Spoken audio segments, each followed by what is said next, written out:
I greet you all in the name of Lord Jesus Christ, and I'm so happy to be meeting you all today through this Be Encouraged by God's Word series. And இன்றைக்கு ஆண்டவர் எதை குறித்து நம்ம கிட்ட பேச போறாருன்னா the faithful church. Okay, சபைனா என்னதுங்க? சபைனாலே நம்மளை தான் ஆண்டவர் குறிக்கிறாரு.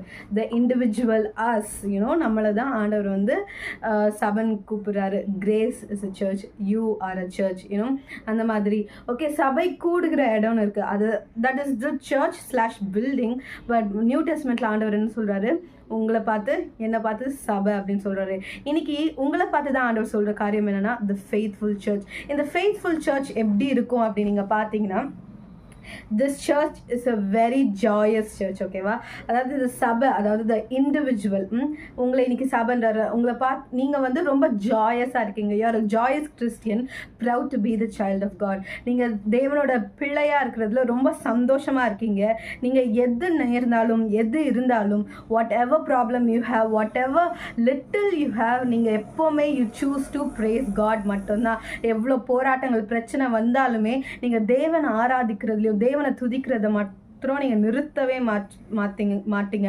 அது மட்டும் இல்லை, நீங்கள் வந்து எவ்வளோ என்ன சொல்கிறது, உங்களை யாராச்சும் வந்து அசிங்கப்படுத்தினாலோ தேவ நாமத்திற்காக, ஏன்னா யாராச்சும் உங்களை வந்து நீங்கள் கிறிஸ்டியனாக இருக்கிறதுக்காக நீங்கள் ஏசப்பாவை ஃபாலோ பண்ணுறதுனால யாராவது உங்களை அசிங்கப்படுத்தினாலோ, அப்படி உங்கள் விசுவாசத்தினால யாராவது உங்களை வந்து பர்சிக்யூட் பண்ணாலும், என்ன பண்ணாலுமே நீங்கள் சகித்து கொள்றீங்க. தேவனுக்காக, ஏன் ஏசப்பாக்காக, என்னோட அப்பாக்காகன்ற ஒரு வைராக்கியம் உங்களுக்குள்ளே இருக்குது. அது மட்டும் இல்லைங்க, உங்களோட கோல் எல்லாமே என்னவா இருக்குன்னா, ஏசப்பாவோட நாமம் மகிமை பண்ணும், தேவனோட ராஜ்யம் இந்த பூமியில கட்டப்படணும். அண்ட் அதுக்காக நீங்க எந்த ஒரு எக்ஸ்டென்ட்டுக்குமே போவீங்க, எவ்வளோ தூரம் வேணாலும் அதுக்காக போவீங்க.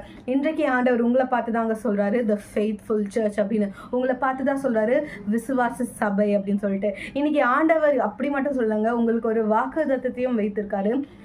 ரெவலேஷன், வெளிப்படுத்துதல் விசேஷம் 3ஆம் அதிகாரம் 8ஆம் வசனம். ஓகே, ஃபர்ஸ்ட் இங்கிலீஷ்ல வாசிப்போம். I know your works. See, I have set before you an open door, and no one can shut it. For you have a little strength, have kept my word, and have not denied my name. தமிழ வாசிக்கலாம். வெளிப்படுத்தின விசேஷம் 3ஆம் அதிகாரம் 8ஆம் வசனம்.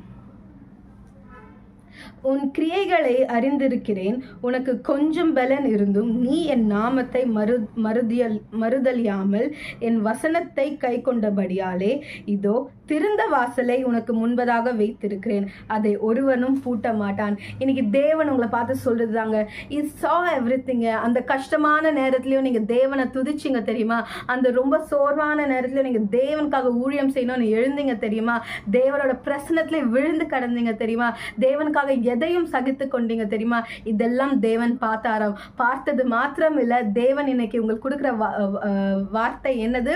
உமக்கு முன்பதாக ஒரு திறந்த வாசலை வைத்திருக்கிறேன். அண்ட் அவர் ஒரு வாசலை உங்களுக்கு திறந்து விட்டாருன்னா அது யாராலையும் பூட்ட முடியாது. இந்த வாக்கு தத்தத்திலே அது இருக்குல்ல, இஸ் சேயிங் திஸ்ங்க. இவ்வளவு நாளா நீங்க ஏதோ ஒரு காரியத்தை குறித்து கவலைப்பட்டு இருந்திருக்கலாம், பட் அது நிமித்தமும் தேவனுக்காக வைராக்கியமா நின்னீங்க.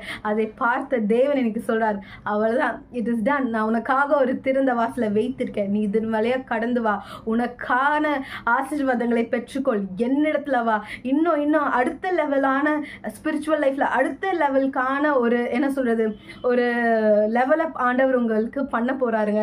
Is going to lift you அப்.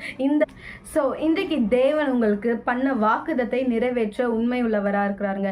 எதை குறித்தும் நீங்க கவலைப்படவே வேண்டாம். இவ்வளவு நாள் தேவனுக்காக நீங்க சகித்து கொண்டீங்களே, இன்னும் கொஞ்சம் அந்த பொறுமையை நீங்க வந்து காத்துக்கொள்ளுங்க. தேவன் உங்களுக்கு முன்பதாக ஒரு திறந்த வாசலை உண்டாக்க போகிறார்.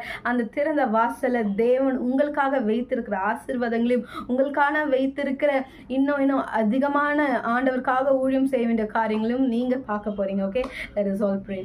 Jesus, thank you for this beautiful day. இன்றைக்கும் இந்த வார்த்தையை கொடுத்ததற்காக நன்றி ஆண்டவரே. அப்பா, நாங்க யாரும் விசுவாசத்தில் குறைவுபடாம இருக்க எங்களுக்கு கிருபை பாராட்டுங்க. இயேசுவின் நாமத்தினால் ஜெபிக்கிறேன் ஜீவனில் நல்ல பிதாவே, ஆமென். ஆமென். God bless you. Have a great day.